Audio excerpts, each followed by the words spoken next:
ગુજરાત વિધાનસભાના અધ્યક્ષ શ્રી શંકરભાઈ ચૌધરીના વરદ હસ્તે દિયોદર ખાતે નવનિર્મિત માર્કેટયાર્ડના વિવિધ પ્રકલ્પોનું લોકાર્પણ. ગુજરાત વિધાનસભાના અધ્યક્ષ શ્રી શંકરભાઈ ચૌધરીના વરદ હસ્તે આજે દિયોદર ખાતે નવનિર્મિત માર્કેટયાર્ડના વિવિધ પ્રકલ્પોનું લોકાર્પણ કરવામાં આવ્યું. અધ્યક્ષ શ્રી શંકરભાઈ ચૌધરીએ માર્કેટયાર્ડના મુખ્ય પ્રવેશ દ્વાર, સરદાર પટેલની પ્રતિમાનું અનાવરણ, ભોજનાલય, ઓફિસ બિલ્ડિંગ અને ખેડૂત વિશ્રામ ગૃહનું લોકાર્પણ કર્યું તેમજ રિમોટ દ્વારા દિયોદર માર્કેટયાર્ડના લોગોને ખુલ્લો મૂક્યો હતો. આ પ્રસંગે અધ્યક્ષ શ્રી શંકરભાઈ ચૌધરીએ જણાવ્યું કે બનાસકાંઠા જિલ્લાનું સહકારી ક્ષેત્રનું સંગઠિત માળખું દેશ દુનિયામાં બેમિસાલ છે. ગલબા કાકાએ વાવેલ બનાસ ડેરીનું બીજ આજે વટવૃક્ષ થયું છે. પરોપકારનું કામ કરવાથી પુણ્ય જમા થાય છે. આપણે સૌ નિષ્કામ ભક્તિથી, કર્મયોગથી સંસ્થાકીય માળખાને સમૃદ્ધ કર્યું છે. ઝીણું ઝીણું કામ કરીએ તો પરિણામ સારું મળે છે અને તેના આશીર્વાદ અદ્ભુત હોય છે.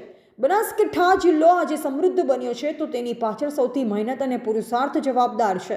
પ્રધાનમંત્રી શ્રી નરેન્દ્રભાઈ મોદીના નેતૃત્વને દેશ દુનિયાએ સ્વીકાર્યું છે, ત્યારે આપણે સૌએ તેના વિકસિત ભારતના સંકલ્પને સાકાર કરવા સહયોગી બનવું પડશે. ગુજરાતનો સમય સારો છે, તેના સૌને સહભાગી બનવા અને સારા સમયનો લાભ લેવાની અપીલ સાથે દિયોદરવાસીઓને નવીન માર્કેટયાર્ડ અને અન્ય સુવિધાઓ મળવા બદલ અભિનંદન પાઠવ્યા હતા. સાંસદ શ્રી પરબતભાઈ પટેલે જણાવ્યું કે વડાપ્રધાન શ્રી નરેન્દ્રભાઈ મોદીએ કૃષિ મહોત્સવ, ગરીબ કલ્યાણ મેળાઓ, કિસાન સન્માન નિધિ, નલ સે જલ ઉજ્જવલ યોજના, સુજલામ સુફલામ જેવી અનેક યોજનાઓથી છેવાડાના માનવીઓનું કલ્યાણ કર્યું છે. આજે કેન્દ્ર અને રાજ્ય સરકારની અનેક કલ્યાણકારી યોજના થકી દેશના દરેક વર્ગના લોકોના જીવન ધોરણ બદલાયા છે. આ પ્રસંગે દિયોદર ધારાસભ્ય શ્રી કેસાજી ચૌહાણ, માવજીભાઈ દેસાઈ, એપીએમસી દિયોદરના ચેરમેન શ્રી માલાભાઈ ચૌધરી, ડોક્ટર રેખાબેન ચૌધરી સહિત માર્કેટયાર્ડના ડિરેક્ટરશ્રીઓ, વેપારીશ્રીઓ અને ખેડૂતો મોટી સંખ્યામાં ઉપસ્થિત રહ્યા હતા. બ્યુરો રિપોર્ટ અનુપ ઠાકોર, ક્ષત્રિય જ્યોત ન્યૂઝ, દિયોદર.